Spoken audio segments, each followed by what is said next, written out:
Hi, so today I'm doing a video all about how to manifest with the moon. Then I'm going through my full moon and new moon rituals. Just to preface, I'm no expert. I have linked some really good resources down below if you want more information, but this is just what I do and I thought some of you guys might like it, especially if you're interested in law of attraction and spirituality and manifestation. So yeah, let's get into it.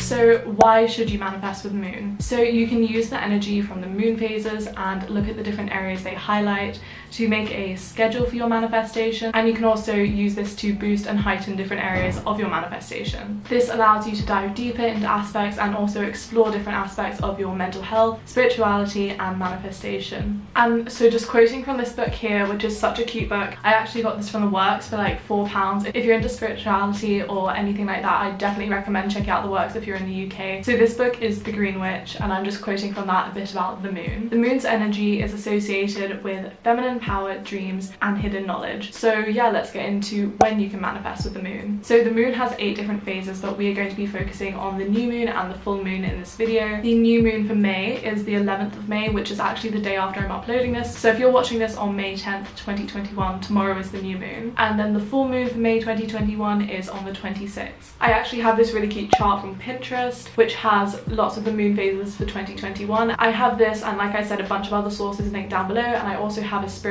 Pinterest board if you guys want to check that out. That is also linked down below. So what do you need to manifest with the moon? You don't really need anything. What's recommended is just a pen and paper, which is just the basics, but honestly you don't even need that. What I highly recommend as the bare basics is just to try be in an area that inspires you and is calm and that you can focus in. I personally like my desk with my lava lamp on and some candles lit, and for moon rituals I like this to be at night, and as you can see I have this big window so I can see the sky and the moon, and it's really lovely. So as I said, you don't really need anything, but here are some things that I like to have. Firstly, a pen, then a piece of paper. I usually use a bullet journal page or a page from my diary. I also like crystals. As you can see, I have some of mine here. Then also I usually burn some incense and have a cup of tea. Then also I like to have something to smudge with. I personally use Yerba Santa because I try not to use sage, but I'm still getting educated on everything, so if you have any comments, please do leave them down below. Then I like to play some good vibrational music, whether that is just happy songs, your favorite songs at the moment, some calm music, classical music, or you can also search on YouTube, which I love and use all the time, sort of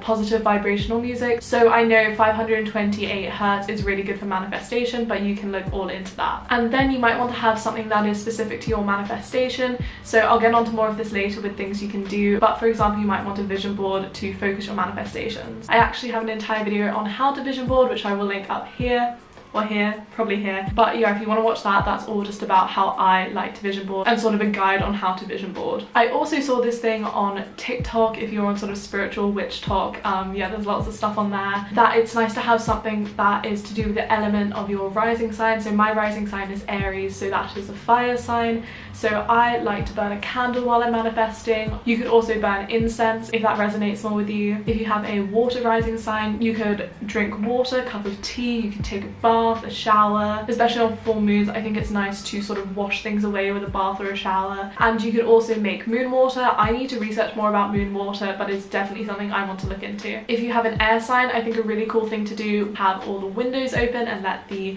sort of air breeze through. And if you have an earth rising sign, having crystals or plants around you would be perfect. So now let's get into the phases of the moon. You can manifest with all different phases of the moon. There are 8 total. I used to try and manifest with the waxing, waning, full and new moon, but it was a bit overwhelming for me. I like to just focus on the full moon and new moon. But there's actually a really good explanation of all the moon phases in that Green Witch book I was talking about. So it's to do with a metaphor of sort of plants growing and harvesting, so I'll just read that to you. So the new moon is all about the seeds, then the crescent moon is the seeds sprouting, the waxing moon is about growth and flowering, then the full moon is about the fruit, the waning moon is about the harvest, and then the dark moon is cutting down old plants to prepare for new growth. So keep this metaphor in mind about plants and growing when we're talking about the full and new moon now. So let's start off with the new moon. Like I said, if you're watching this when I upload it, the new moon for May is tomorrow. So the energy of the new moon is all about setting intentions and showing the universe what you want.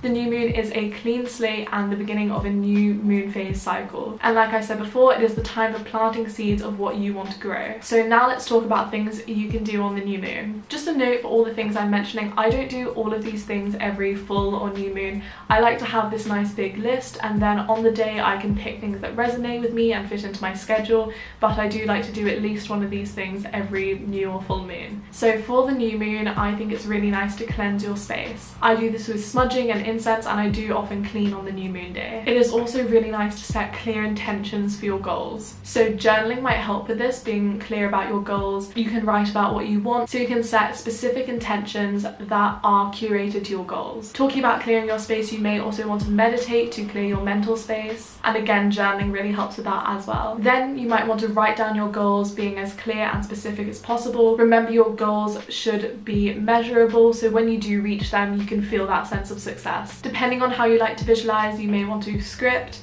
you may want to say these out loud or write them down. Personally, what I like to do is visualize my goals and manifestations by doing a vision board. And as I said before, I do have a video for that, so I will link that down below as well as it was in the cards. So now on to the full moon. So the energy of the full moon is all about gratefulness and recognizing what you already have. It is also a time for reflection, whether that is on the day, month, lunar cycle, or even the year. And in this reflection, you can highlight what has been working for you and what hasn't been working for you. The full moon is also a powerful time for breaking bad habits and breaking negative cycles. In general, just getting rid of unwanted energy. It can also be a powerful time for charging. Okay, so now some things to do. So again, you really want to cleanse your space. You can do this, like I said, with smudging, incense, meditation, all of that. I also really like to light candles to just create a positive vibe around me. And now you want to acknowledge the energy you already have. You can do this by doing a gratitude journaling prompt, gratefulness lists, and you could also, like I said with meditation, do a gratefulness meditation. So then in terms of reflection, I like to think back on my month, how it went, what I was feeling,